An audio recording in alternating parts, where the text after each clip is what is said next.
Hi all, welcome back to YouTube channel. Let's start rebooting of using UiPath. In today's session, we are going to discuss about how you're going to integrate Claude AI with UiPath. So basically, we'll be just looking around what is the benefit of integrating with Claude AI. Does it reduce my workload, or does it able to automate the simple use case, or medium use case, or complex use case? We'll be having a multiple questions around this. Let's drill down one by one in our upcoming UiPath integrations with Claude AI series and try to understand more detail how you're going to effectively utilize this Claude AI and you're going to integrate with UiPath.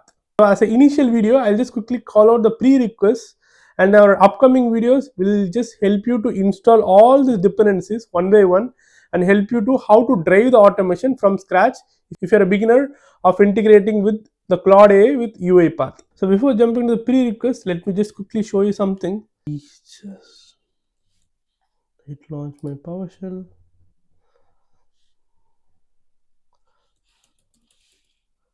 So as soon as you just configured your Claude, you can able to see similar kind of prompts where it will be asking, yes, I trust this folder to access it. As soon as you just configured, you can able to quickly start your scripts, what you're going to try to do in terms of creating workflows, all stuffs. So let me just quickly go through the prerequisites, and then let me just quickly start one by one how you're going to build the simple, medium, complex flows.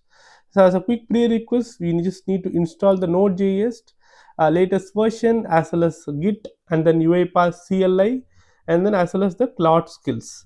So basically, this Claude skills is nothing but the skill which helps to develop the UiPath workflows. And then your system OS should be 10 or greater than that. Also, you should be having a Claude Pro or a Max account as a mandatory prerequisite, so which help you to drive and unlock your co-worker options. So this is a major prerequisite which you have to kickstart before jumping into this particular exercise.